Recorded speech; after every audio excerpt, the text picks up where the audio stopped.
Chapter 3. We all need one another. Mother Teresa said, "I can do what you cannot, and you can do what I cannot. Together, we can do great things." On March 25th, 2020, Sam Yoder, a company owner in Berlin, Ohio, received a phone call from a business friend in Akron. This was during the rise of the COVID-19 pandemic. The previous December, officials in China had confirmed that a mystery illness with pneumonia-like symptoms was affecting dozens of people in the city of Wuhan. Less than 2 weeks after that, the Chinese state media reported the first known death from what was called as the coronavirus. That virus spread quickly to other countries around the world. In January, even as Chinese authorities shut down Wuhan later in that month, cases broke out in Europe, other parts of Asia, Middle East, and the United States, and eventually South America. It was declared a pandemic by the World Health Organization on March 12. Stay at home in isolation? On March 22, Mark DeWine, the governor of Ohio, where Sam lived, gave a stay-at-home order for the state. Included in that order was a directive to close all non-essential businesses. That included Sam's company, Berlin Gardens, a manufacturer of patio furniture, gazebos, fire pits, and other outdoor items. That was a painful directive for Sam. It meant that he had to close the doors to his business and send everyone home.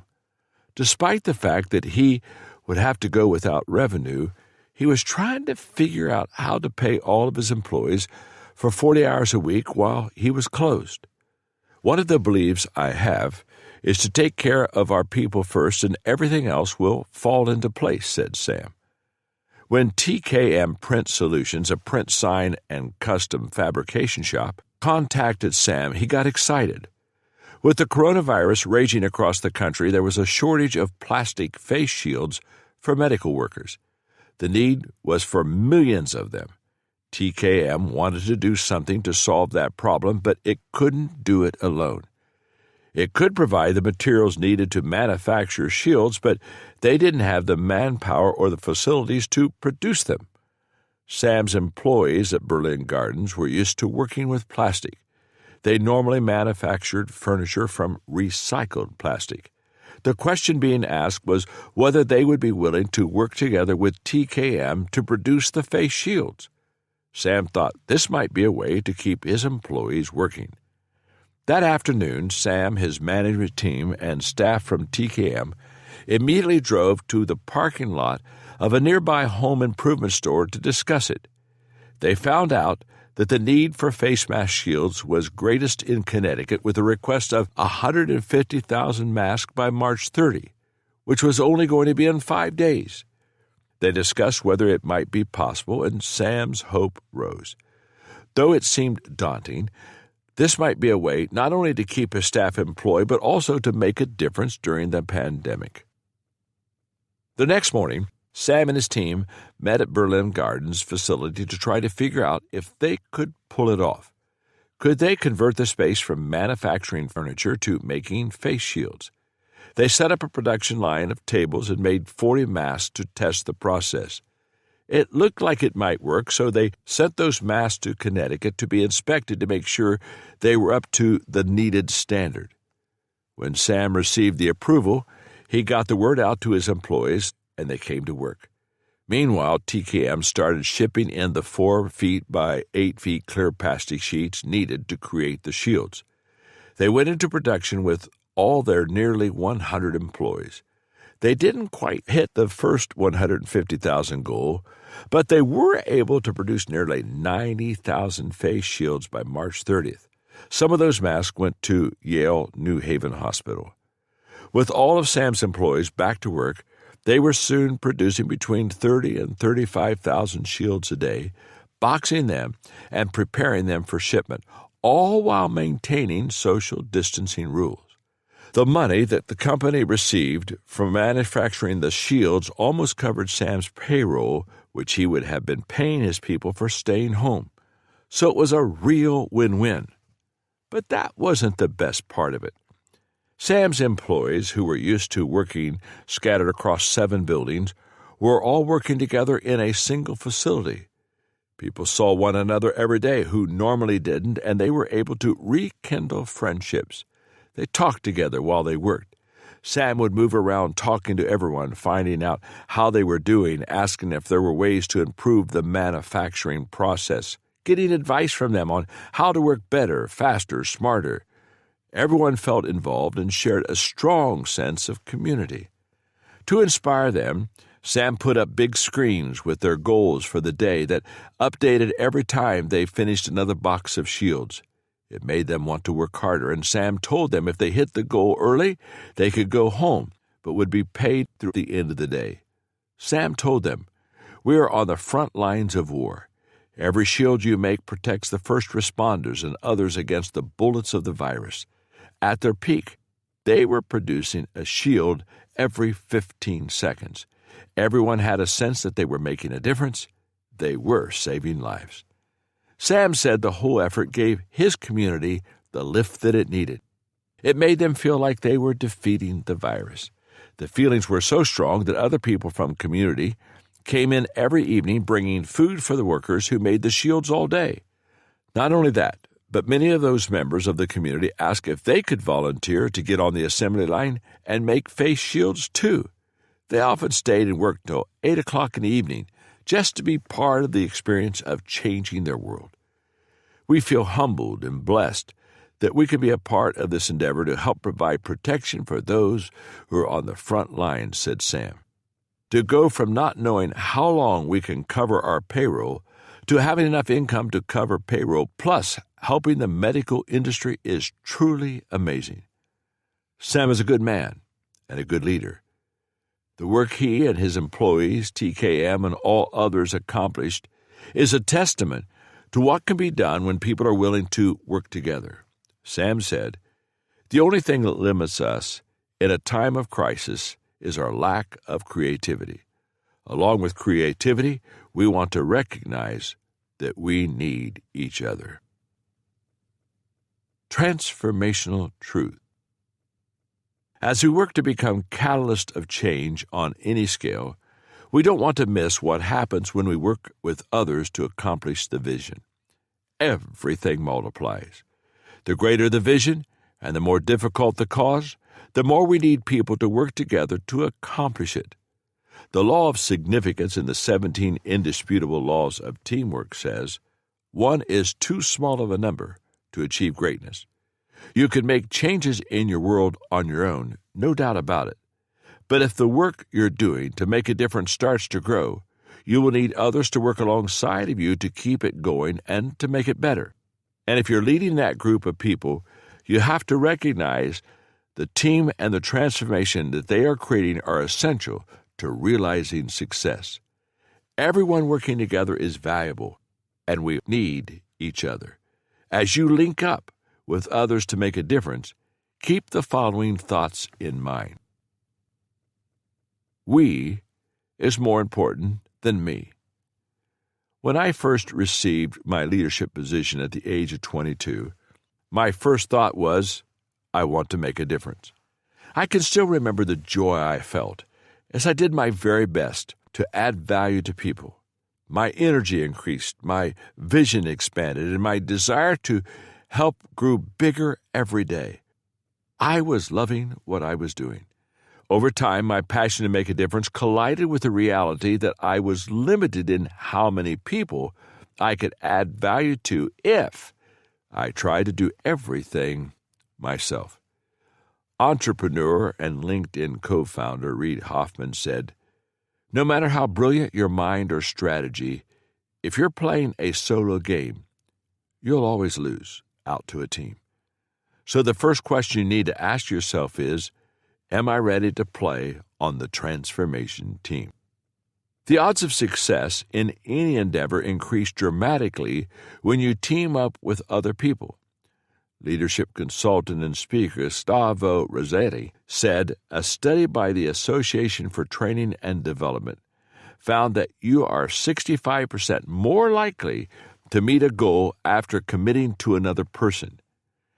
If you also establish an ongoing partnership, your chances increase to 95%. A group of people becomes a team that can make a difference when the majority of its members make the transition from thinking, the group is here to benefit me, to I'm here to benefit the group. Management consultant Richard Barrett said, the fundamental change that occurs during cultural transformation is a shifted attitude from what's in it for us or for me to what's best for the common good. There's a shift in focus from I to we.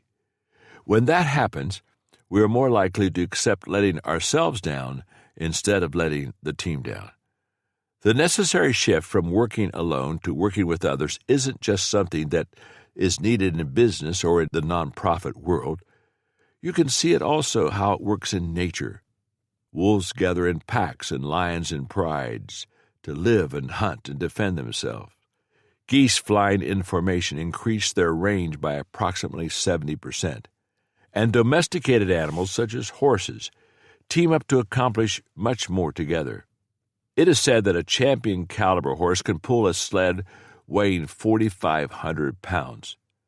If you hitch that horse together with another horse, even one maybe not as capable, they can pull much more than double that amount, 12,000 pounds. And 4 horses working together multiplies the productivity with the ability to pull over 30,000 pounds.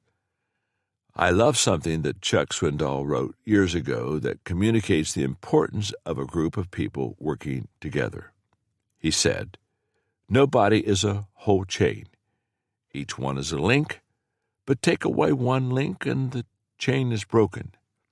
Nobody is a whole team. Each one is a player, but take away one player and the game is forfeited. Nobody is a whole orchestra. Each one is a musician. But take away one musician and the symphony is incomplete. You guessed it. We need each other. You need someone and someone needs you. Isolated islands we're not.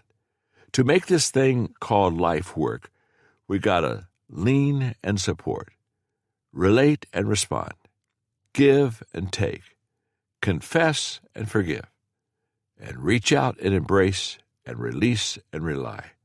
Since none of us is a whole, independent, self-sufficient, super-capable, all-powerful hotshot, let's quit acting like we are. Life's lonely enough without our playing that silly role. The game's over. Let's link up. There is truth in the old adage that team means together everyone accomplishes more. If you want to change the world and be part of a transformational movement, you need to put we ahead of me. You need to be willing to link up with others. Who is more important than how? Once you've landed the idea that the cause and the team are more important than you as an individual, the next question you need to answer is, who do I need to team up with? This was a hard lesson for me to learn. I knew early in my life that I wanted to help people, and I thought I want to make a difference. As soon as I realized that making a difference would require the help of others, my thoughts expanded to, I want to make a difference with people. And I started recruiting people to get on board to help me with my cause. The good news was I was able to gather people to me because of my passion and personality. The bad news was that not everyone that got on board was there to be part of the cause. Some just wanted to go along with me for the ride. Have you ever watched a rowing team work together? In the larger boats called sculls, 8 athletes row in unison with a coxswain in the stern of the boat steering and calling out the cadence of their strokes. These teams can only succeed if they work together. In my early days of leadership, I was gathering people to fill every seat of the boat, but only a couple of us were rowing. The rest were just sitting back, relaxing, and enjoying the ride. Understanding this, I made another shift in my thinking to, I want to make a difference with people who want to make a difference. I finally grasped that who was more important than how when it comes to working with people to change the world. If we wanted to make a difference, we had to be fighting for the same cause. That taught me to become more selective about who I teamed up with. That decision didn't please everyone around me, which was challenging for me at first. As I mentioned previously, I was a people pleaser early in my career. When people criticized my choices, I fought the old people pleaser inside of me by thinking what Theodore Roosevelt, the 26th President of the United States, said about critical people. It's not the critic who counts, not the man who points out how the strong man stumbles or where the doer of deeds could have done better. The credit belongs to the man who is actually in the arena, whose face is marred by dust and sweat and blood, who strives valiantly, who errs and comes up short again and again, because there is no effort without error or shortcoming, but who knows the great enthusiasms, the great devotions, who spends himself for a worthy cause, who, at the best, knows that in the end, the triumph of high achievement, and who, at the worst, if he fails, at least he fails while daring greatly, so that his place shall never be with those cold and timid souls who knew neither victory nor defeat. I like what author, speaker, and Professor Brene Brown observed about that Roosevelt quote that I just read. Here's what she said. Going back to Roosevelt's Man in the Arena speech, I also learned that the people who love me, the people I really depend on, were never the critics who were pointing at me while I stumbled. They weren't in the bleachers at all. They were with me in the arena, fighting for me, fighting with me. Nothing has transformed my life more than realizing that it's a waste of time to evaluate my worthiness by weighing the reaction of the people in the stands. The people who love me and will be there regardless of the outcome are within arm's reach. This realization has changed everything. When you partner with the right people who are on the same page, who have the same values, who are willing to work for the same cause, who will fight for one another, it makes all the difference in the world. Who should you team up with to transform your world? We'd recommend that you start by looking for people who are already doing something about the cause that calls you. Is there an existing organization that's already engaging in the cause that you could join or partner with? If so, you may not need to reinvent the wheel. If you share a common cause and there's also a values match, then join with them to make a difference. In Chapter 6, Rob and I will share with you how our experience of seeing lives changed at Transformational Table has made a difference. And we'll give you an opportunity to jump in there at no cost to you, and you may want to start with us. But on the other hand, you may be one who needs to start gathering people together. Start by approaching people in your immediate network and then expand beyond it. What connections do your connections have? Who do you know who knows someone that you may want to know? Use what is called the small world phenomenon, or 6 degrees of separation, to your advantage. Rob talked to me about this. The idea was developed by psychologist Stanley Milgram in the 1960s. It's the idea that one person can connect with any other person in the world through only 6 intermediaries. Only now, Rob says that instead of 6 degrees between people, thanks largely to social media, there are really only 3.2 degrees of separation between any 2 people in the world. What is significant about the small world phenomenon? Whether you're a catalytic leader trying to gather a like-minded group of people to become a team, or you're an individual who wants to make a difference looking to join a group, team, or organization that's already doing something, you can find others to work with. Start by connecting with people that you know well, then broaden your scope to those you barely know and keep exploring connections until you find the right people. That's what my nonprofit organization did when we committed to starting Transformation Movement in Guatemala.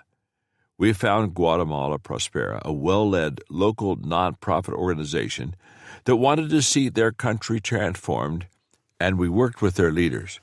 We came up with a strategy that could positively impact people in the country and that we believed would start a transformation movement.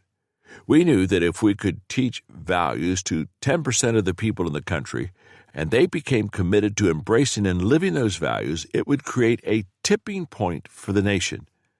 But we all agreed that the best way to reach 10% of the population was not to focus on how many people we trained, but who we trained. We worked to recruit the top leaders in the following 8 streams of influence: government, education, business, religion, media, arts, sports, and healthcare. We believed that if we could influence them, we would influence others. It's still too early in the process to see if we can reach that tipping point, but so far the strategy is working, and we hope in time to see Guatemala transformed. As someone once remarked, it's not the load that weighs you down, it's the way you carry it. When you invite other people to join you in carrying the burden of transformation, it lightens the load and makes the journey enjoyable. What unites us is greater than what divides us. One of the most important questions you need to ask as soon as you connect with other people is, do we have a values match? The law of identity in the 17 indisputable laws of teamwork says, shared values define the team. If your values and the values of other people on the team match, you will experience alignment, unity, and effectiveness. If not, you will never feel like there is a fit. You and they will remain frustrated. Having common values among team members versus not having them is like the difference between a herd of horses and a herd of donkeys when they're under pressure. Horse trainer Stephen Brown said that when a group of horses encounter a threat, they stand in a circle facing each other with their hind legs pointing outward, ready to kick the enemy. Donkeys, on the other hand, do just the opposite. They face the threat, but that means that when they do kick, they strike each other. Oh my. Once you've determined there is an alignment of values, focus on what you have in common, not your differences. What we focus on expands. If we focus on our differences increase. If we focus on what unites us, then our unity increases. President John F. Kennedy promoted unity when he said, "Let both sides explore what problems unite us instead of belaboring the problems which divide us." We saw a fantastic example of opposing sides coming together last year when I went to Paraguay with a large group of volunteer coaches from the John Maxwell team to launch a phase of my value-based youth program in public schools that I call I Lead. While there, I was invited to speak to one of the country's most popular soccer teams, Cerro Porteño. They embraced the good values that we taught, and they began teaching them to their teams, their youth soccer programs, and even to their fan clubs. They saw such remarkable results. But what happened next was even more remarkable. Cerro Porteño decided to share the values training program with one of their rival teams, Club Olympia, and they began using transformation tables to teach values throughout their system too. They were so excited about it that they shared the materials with another rival team, Club Libertad, who is currently introducing values transformation tables to their organization. Now, if you're a fan of soccer, you know that rivalries between teams can be fierce, but all soccer fans also share a brotherhood, a sisterhood that binds them. These rival teams are looking past their competitive differences because they want to do something great for their community. If they work together to change their communities, they have a chance to change their nation. At the signing of the Declaration of Independence, Benjamin Franklin reputedly said, "We must all hang together or we will hang separately." The Founding Fathers were a diverse group with different backgrounds and professions from different locations. Though they shared a common language, they identified as citizens of their states, not the common country they were trying to form. It was no accident that they called themselves the United States. but they focused on their common desire for liberty. That is what bound them together, and they knew that if they didn't remain united, they would lose their cause. What I have is more important than what I lack. The next question you need to ask yourself is, what assets can I bring to the transformation team? You may think that those assets are obvious, or you may question whether you can contribute anything of real value. But the truth is, you have value and bring value to any team. Don't try to be someone you're not or wish for abilities you don't have. Leverage the strengths you already possess and build on them to benefit others. As poet Edward Markham wrote, "There is a destiny that makes us brothers, none goes his way alone. All that we send into the lives of others comes back into our own." We can add value to our teammates as they add value to us, and together we can add value to our world to change it. What are your contributions to the cause? What qualities can you bring to the table to make a difference? If you're having trouble figuring out your gifting, take a look at the following list of assets and rate yourself on a scale of 1, which is weakness, to 5, which is strongest for each one.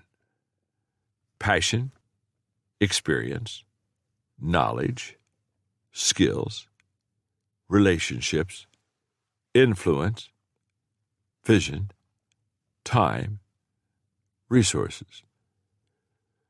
The law of the niche in the 17 indisputable laws of teamwork says, all players have a place where they add the most value.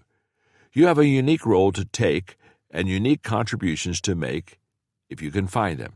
When you do, you make the team stronger, more complete.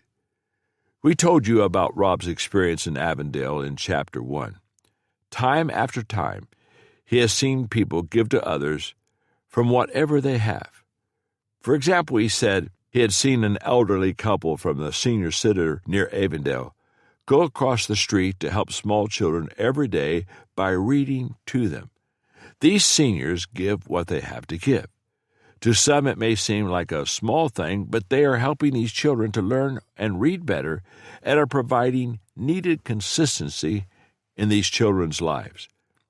Everyone can do something, and when they do, it makes it better for everyone. I like the way that Rocky Balboa in the Academy Award-winning movie Rocky expresses this idea. Talking about Adrian, his girlfriend, he said, "She got gaps, I got gaps. Together we fill gaps." Collaboration is more important than cooperation. We currently live in a time of hostility, division, and partisanship. People would rather draw lines and throw stones than engage in conversation and try to find solutions together. In this climate, cooperation may seem like the best that we can hope for between people, but that's selling ourselves short. We can do better. Cooperation is unity for the sake of unity. Cooperation says, let's just start to get along or else nothing will get done. Collaboration is unity for the sake of shared vision. Collaboration says, let's work together because this has to be done. We believe the implication of cooperation is that people are not working against each other, but when there is true collaboration, they are working for each other. They are intentionally going in the same direction, helping one another to achieve something they all feel is worthwhile. We see this kind of collaboration between schools in Paraguay. I mentioned that we launched iLead there. As part of the program, students were encouraged to do projects related to the values that they were learning. A school in the program initiated contact with another school in the community to plan how they could beautify their town square. Together they picked up trash, painted buildings, and planted flowers. Before long, schools in surrounding communities saw what had happened and started their own projects to beautify their town squares. That has turned into a statewide challenge where schools are competing to do the most for their districts. They are doing more than cooperating. They are collaborating. When we all work together in collaboration, everyone benefits. I love the image of how coastal redwood trees grow as an example of collaboration. Unlike many other trees that put down relatively deep roots, including a taproot, coastal redwoods don't. Even though the trees can grow to be nearly 400 feet tall, their roots are shallow, going down only maybe 6 to 12 feet. But they spread out broadly, often to more than 100 feet. And they grow into groves, where the roots interweaving together, making the tree stand together strong, even in violent storms. Though they are the tallest trees in the world, redwoods rarely fall. No wonder they've been known to live longer than 2,000 years. Rob has studied a method of collaboration called collective impact. It was first introduced in 2011 by John Kinnear, the managing director of a foundation strategy group, and Mark Kramer, a professor at the John F. Kennedy School of Government at Harvard. They developed it to try to solve large, complex, diverse social problems. It fosters a kind of collective collaboration that includes 5 important agreements which we've adopted: a common agenda, a shared measurement system, contributing activities, continuous communication, a support team. Let's take a moment and look at each one of them. A common agenda. The starting point for collaboration is an agreement on what the problem is and how everyone will work together to solve it. Without this common agenda, it's impossible for everyone to work together proactively and to go in the same direction. Moving together for a common cause will always bring about important changes. Often one of those changes becomes the keystone that makes even greater changes possible. In architecture, keystone is the piece that makes an arc or vault possible. Author and businessman Greg Sittel wrote, "Identifying that keystone change is the first major challenge of any change movement, and until you meet that challenge, your efforts will likely be in vain." Sittel cites examples of keystone events that facilitated movements. For example, in 1930, Mahatma Gandhi organized a Salt Watch, a disruptive but non-violent demonstration to protest the British monopoly on salt. With 80 other protesters, he started walking from his home toward the sea. They walked for 24 days, and as they did, others joined them. By the time they reached Dundee on the Arabian Sea, thousands of additional protesters had joined them. Gandhi illegally harvested salt there. With this, he announced, "I am shaking the foundation of the British Empire." Gandhi's protest sparked the protest of millions of people all across India. In the end, the March to the Sea was a keystone event that ultimately led to India's independence from Britain. Without the common agenda of peaceful protest against the salt monopoly, this significant change might not have been possible. A shared measurement system. How do you know you're actually accomplishing anything? You measure your progress, and you don't leave the how of measuring up in the air. You define it, and everyone agrees on what constitutes success and how it will be specifically measured. You'll learn more about that as I read to you Chapter 8. Contributing activities. Artist Vincent van Gogh said, "Great things are done by a series of small things brought together." One of the great marks of collaboration is that everyone actively works together, not for the sake of activity, but by doing only what moves the ball forward and creates progress for the cause. Unity of mission doesn't mean uniformity of action.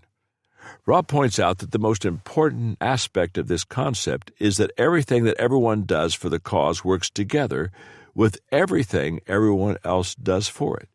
This idea is sometimes called reinforcing activities by theorists or irreducible complexity by engineers. It's the idea that all the parts are functioning and working together simultaneously, each doing its own job. Continuous communication. The law of communication in the 17 indisputable laws of teamwork says, interaction fuels action. If a group of people want to be successful working together, they need to keep talking to one another. One of my mentors, Charles Blair, warned me about the danger of miscommunication when he said to me, "John, have an understanding so there is no misunderstanding." Often miscommunication is a result of differing assumptions. The word communication comes from the Latin word communis, which means common. Communication gets better when people have a common cause and they talk to one another continuously to make sure that they keep it in common. A support team. Everyone who is working to advance the cause becomes more effective when supported by a team of people dedicated to the task of coordinating efforts, assisting their needs, and facilitating communication. In academic circles, they call this a backbone organization. We prefer to think of it as a support team, a staff or volunteers who work to help keep everything going and in the right direction. In a connected and networked world, the support team is indispensable. If you are gathering people to a cause, then make sure you develop a skilled support team. Communicate continuously with people, align them into contributing activities, agree on how you will specifically measure the progress, and work toward a common goal. Winning together. Someone who understands transformation and teamwork is my friend Casey Crawford. I had heard about him before I met him because of his positive reputation in the business world and the unbelievable success of his company. The John Maxwell team recognized Casey with the Transformational Leadership Award, and I got to know him over a 3-hour lunch. He is doing amazing things. Casey grew up in Maryland and Virginia near Washington, D.C. at a time when the city was known as the murder capital of the country. He worked at his father's hardware store in some of the most depressed neighborhoods in the area. If you were a child born into poverty in the district during that time, the outlook was bleak, he later observed. Casey also played sports. He was a good enough football player to get a scholarship to Virginia where he played tight end. That was followed by a brief 3-year NFL career. He managed to sign with the Carolina Panthers as an undrafted rookie. In his 3rd season, Casey was cut by the Panthers at the end of the training season, and he was picked up by the Tampa Bay Buccaneers.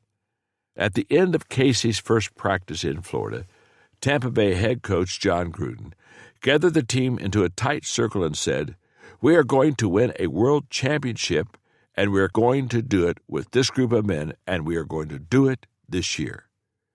What Gruden said came true. The season was a magical one, and it culminated in a Super Bowl championship, said Casey. After the game, I found myself on stage, on the 50-yard line, singing "It's My Life" with Bon Jovi, my arm around my wife, and my hand on the Lombardi Trophy. Although I had done very little to contribute to our success that season, I felt a completion of my goals for football. On the plane ride home, Casey made a decision. At age 25, he would retire from the NFL. As Casey expressed it, he wanted to transition my life from entertainment to impact. He wanted to make a difference in the world. A heart for people and a head for business. With a heart to help people, Casey began to search for a way to add value to them.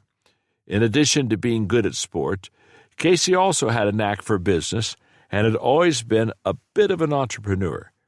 He remembers going door to door to sell papier-mâché fans in the 1st grade just to make money. During his NFL off-season in Charlotte, North Carolina, he used to get up at 6 in the morning to run and lift weights, and by 9, he was done and had the rest of his day open and ahead of him. In that free time, he started to buy houses, fix them up, and rent them. He was doing pretty well, so well that someone wanted to borrow money from him in a short-term loan.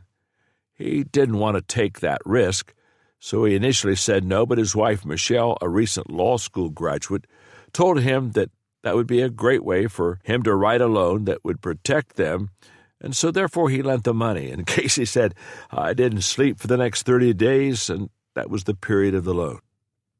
In those 5 years after retiring from football, Casey moved back to North Carolina, working in real estate, banking, and the mortgage industry. By then, he had a vision for what he wanted to do to make a difference. He wanted to build the kind of a company that he had always wanted to be a part of, an organization based on the Golden Rule. Our vision was to create a bank that would be known for how it loved its team members, loved its customers, and loved the communities it was a part of, said Casey. As a part of his focus on loving others, Casey also made another decision. If the company became wildly successful, he would put a limit on his personal income and direct the excess profits toward helping people. He and his associate, Toby Harris, decided to call the company Movement Mortgage, and they started in 2008, just as the Great Recession started. Banks were known for how they had drained life from communities by issuing bad loans where defaults would become almost inevitable. Entire communities collapsed under the weight of excessive mortgage debt, tanking the value of all the homes in those communities.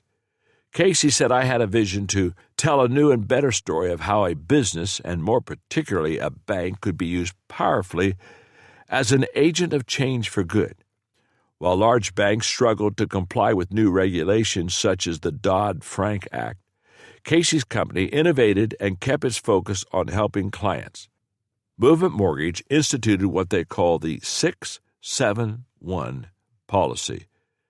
That was a promise to underwrite a loan within 6 hours of application, process a qualified borrower's documents in 7 days, and attempt to close the loan in 1 day. Most of their customers closed in fewer than 30 days. That was quite a contrast with the normal loan processing time of 45, 60, or 90 days. The success of Movement Mortgage was extraordinary. It started with 4 employees. 12 years later, it employs more than 4,000. They have offices in nearly 800 locations across 47 states. The company processed more than $16 billion in loans in 2019 and ranked in the top 10 in the nation in retail lending. But these numbers aren't what excites Casey. Changing the lives of people does. He does this by providing good mortgages to people who might not otherwise be able to get one, but it doesn't stop there. He also does it by helping his employees. That started when the company began quietly helping team members in times of financial crisis. When they learned a single mom was living in her car, they helped her find a place to live. They helped victims of domestic abuse. They supported employees who were struggling financially to keep them from being evicted. That was relatively easy when they had a few employees. With the growth of the company, the challenge has become more difficult and complex. In response, Casey launched the Love Works Fund within Movement Mortgage to continue financial support to Movement's employees and their family members in times of crisis. So far, the company has given $3.4 million to its employees. Casey estimates that 70% of the company's employees give to the fund. Movement Mortgage matches their contribution. Community teamwork. As rewarding as it is to help his company's customers and employees, that wasn't enough for Casey. Remembering his childhood experiences in the depressed areas of Washington, D.C., he wanted to help people in struggling communities in Charlotte, and he believed the best way to do that would be by offering better educational opportunities for local children. He created the Movement Foundation and began researching charter schools. He found a model that worked, and in 2017, Movement School, a free charter school, opened in an underserved community in Charlotte. It began with a kindergarten and then first and second grades with a plan to add a grade each year up through the 8th grade. It was so successful that 2 years after it opened, the waiting list of children who wanted to enroll was almost double the school's student population. Casey quickly began looking for ways to open additional schools. But something else happened as a result of the school's success. A local hospital system informed Casey that health care was a challenge for people in the area because there wasn't one pediatrician within 5 miles of the school. In response, Casey and his team arranged to offer space in a nearby community center so they could open an urban health care clinic. A few months later, Casey and his team were approached by a nonprofit developer who wanted to address the affordable housing crisis in the area.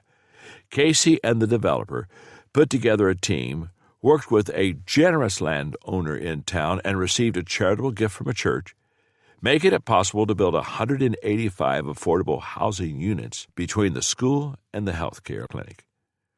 The other opportunities for Casey and Movement Mortgage to make a difference keep coming. So far, the Movement Foundation has invested $40 million of company profits in projects dedicated to making a positive difference in the world. What started as a vision to bring transformational school to a challenged area of our city turned into a holistic, redemptive development, said Casey. As a person who has always loved being on teams and appreciated the power of teamwork, there is something powerful about seeing a community come together.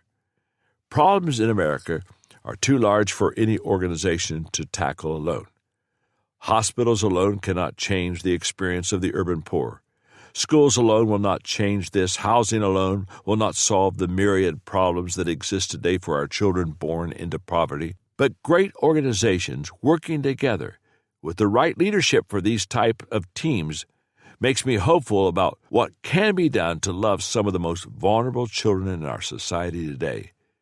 In other words, we all need one another. The need for one another is everywhere. Author and speaker Patricia Fripp said, "A team is not just people who work at the same time in the same place. A real team is a group of very different individuals who share a commitment to working together to achieve common goals. Most likely, they are not all equal in experience, talent, or education, but they are equal in one vitally important way: their commitment to do the good of the organization. A group of people, your family, your workplace, your community, gets their best results by working as a team. If we work together, we win together, making a difference."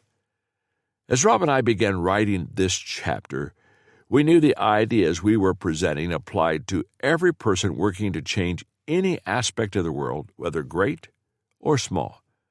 But you can see the same need for everyone's effort on a small scale in everyday events today: a soccer match, a basketball game, football game. If one person is missing or isn't adequately fulfilling his or her role, the team loses. At work, if you're involved in a project and a team member isn't pulling his weight, the job becomes much harder for everyone else. At home, when a family member doesn't do his or her part, everyone in the family suffers. Teamwork is essential and makes everyone's effort stronger, whether the project or objective is large or small. What does it take to be an effective team? Julie Lambert said it requires the following: tolerance of each other's weaknesses, encouragement toward each other's success, acknowledgement that each of us has something to offer, and mindfulness that all of us appreciate those three qualities. The scope of the project matters little. The cause can be anything worthwhile. When individuals put the team ahead of themselves, when they share the same values, when they collaborate together using whatever assets they focus on for their cause, they can make a huge difference. If you want to change your world in a big way, then you know what you need to do. You and I need to team up. When Rob and I wrote this chapter on how that we need each other, I was reminded of the law of Mount Everest I write in my teamwork book. This says basically, as the challenge escalates, the need for teamwork elevates. And this chapter was to help all of us realize that we can all do something on our own that's worthwhile. But if we want to do something bigger than ourselves, we need people around us. I was asked recently, what kind of people do you look for to be on your team? And I said, well, I look for what I call the 3V person. The 3V person is a person who, number one, values themselves. Because if you fail to value yourself, it's almost for certain that you'll fail to value those around you. So it begins, first of all, by me loving me, believing in me, and having value to who I am. But a 3V person not only has a value for themselves, they also value the people around them. They know that other people will add to what they're doing, and they realize that when they begin to become teams, instead of adding strength, they begin to multiply that strength. So that 3V person, they value themselves, they value others. And then the third thing they do is that they have values. And that's what I'm going to be, in the rest of this book, begin to passionately point toward. Yes, we're going to give you a game plan. Yes, we're going to give you a strategy.